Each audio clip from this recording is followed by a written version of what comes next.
Air Canada, worst airline, just terrible, disappointing and expensive, horrible experience. In fact, of the 32,000 Air Canada reviews on TripAdvisor, nearly a third give the airline just 1 star. Many because there's no 0-star option. So is this the worst company in the world, any industry?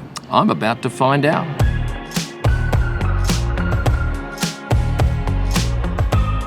Shortly I'll be heading off on Air Canada's flight 823 from Barcelona to Montreal. I booked this mid last year and paid about $2,100 or 3,400 Aussie. That's for a return ticket, and each flight lasts around 8 hours. That's about $132 an hour, and that, I can tell you, is at the lower end of business class. I had a look last week at those fares and it was nearly 3 times the price. So based on all those reviews and the low price that I paid, should I expect a nightmare flight? I'm not sure, but let's head off and find out, huh? My journey starts here at Barcelona's El Prat Airport. I arrived quite early. There were 7 counters in total. 4 of them were economy and 3 for business. But now the queue's gone. One of those business classes changed over to both business and economy. But if you're at the back of that line for economy, you've got every bit of a 40-minute wait, I reckon. And if you have to do tax-free, there's big lines for that too. And part of the extra cost of your business class ticket gets you fast access through security.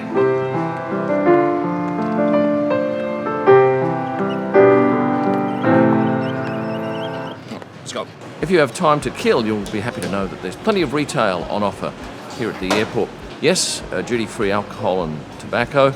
And if you want something to eat, don't expect any bargains. Hot dog here, about $15. Next up, it was off to this lounge, and it services a number of different airlines. Food-wise, above average, good selection. Hot dogs.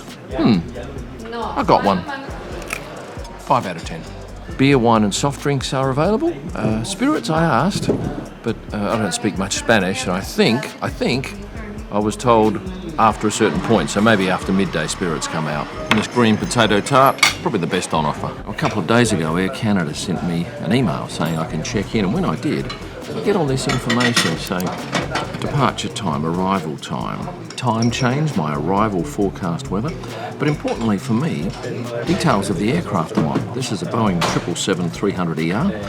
It's got the plane registration for me. It's a 16-year-old aircraft, and I didn't have to go and look up any of that information. Now, you might be thinking 16 years old is old for an aircraft. No, they've used older ones in the last couple of weeks. In fact, when I looked a couple of weeks ago, the previous 7 days were all aircraft 20 to 24 years of age.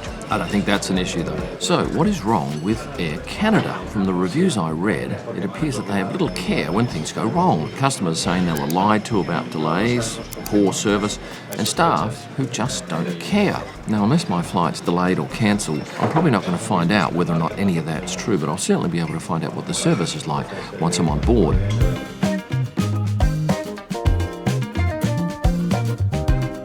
Well, not their best boarding effort. One air bridge, an escalator that wasn't working or perhaps couldn't be used, and a lengthy queue.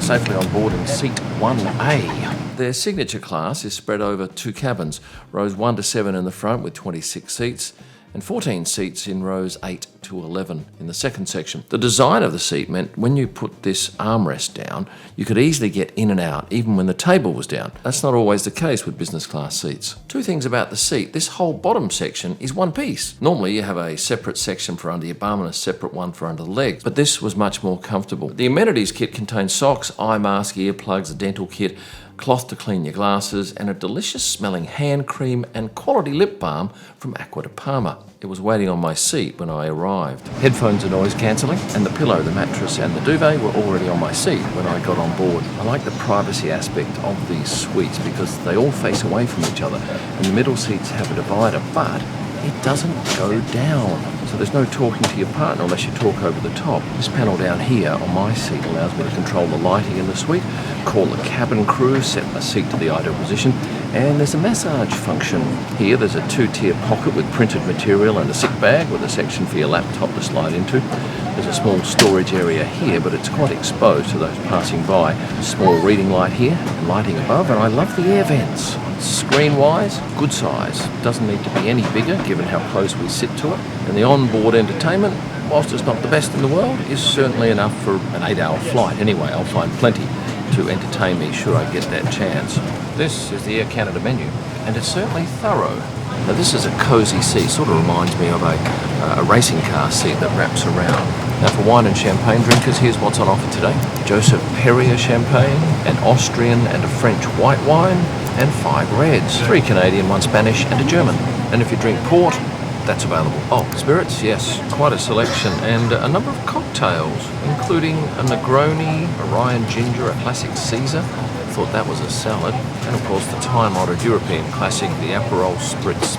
Also at my seat when I boarded was a bottle of water, which is good for drinking.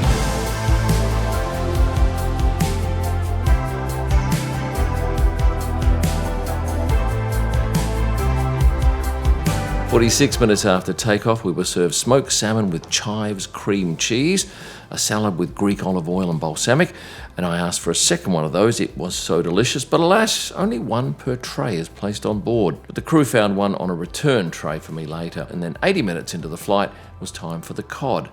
It's buried under there. Now, let me give you my verdict on the cod. Very, very good. Beautiful soft flesh, a great sauce, lovely rice, 8.5 out of 10. Now, I've had a better fish recently. I had it on board Explorer 2, the cruise ship, and if you have a look at my last travel video, you'll see a review of that meal. But I tell you, for an airline fish meal, that's a standout. And for dessert, this big chocolate macaron. And I can assure you, you would not have been disappointed with any of it. I should say that you can dine on demand. The crew just asked you to give them 30 minutes notice. There are 3 toilets for the 38 business class passengers, 1 up the front and 2 between the 2 cabins. Now, this being a day flight means I probably won't get a great deal of sleep, nor do I want it. But this seat, 1A, has great space for your feet, and that's a real plus.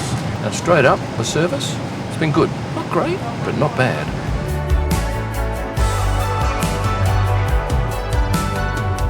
It's not often I watch stuff on the in-flight entertainment. I just watched a ripper show called The Morning Show with Jennifer Aniston and Steve Carell. Highly recommend it.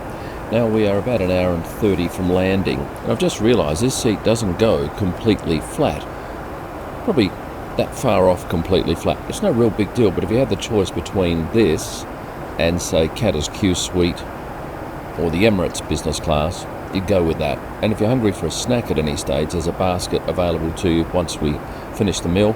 And this is some of the selection on board. 75 minutes prior to landing, it was chicken breast, fruit, and more chocolate.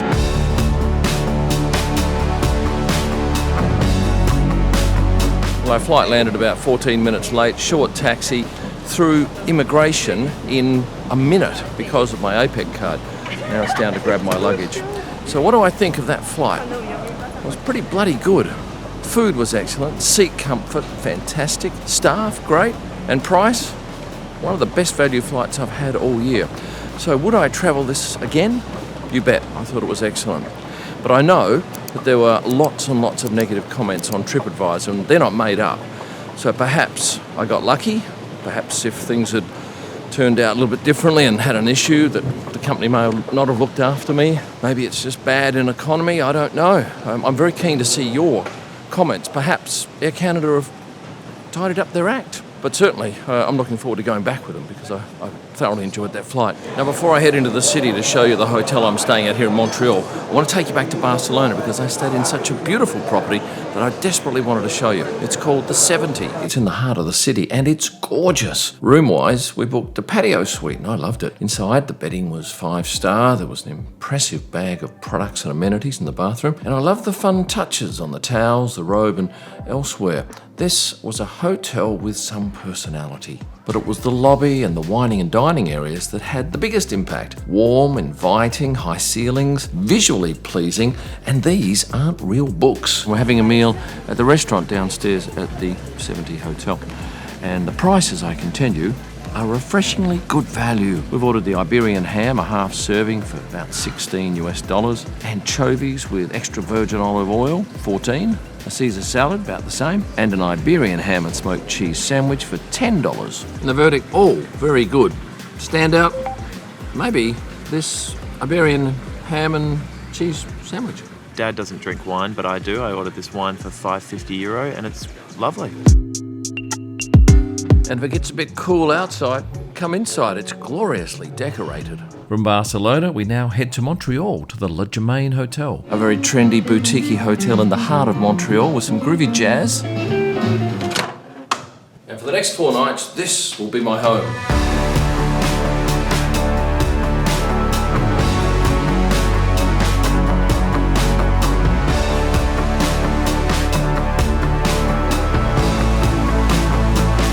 Have a shower now. You don't need to be involved in that, but if you haven't liked the video, please hit that already. And for those unsubscribed, here's your chance to become a subscriber. It doesn't cost you any money, and you're available to a whole host of F1 and travel content. So with that said, I'll say thanks for watching and implore you to stay passionate. I didn't bring the amenities kit.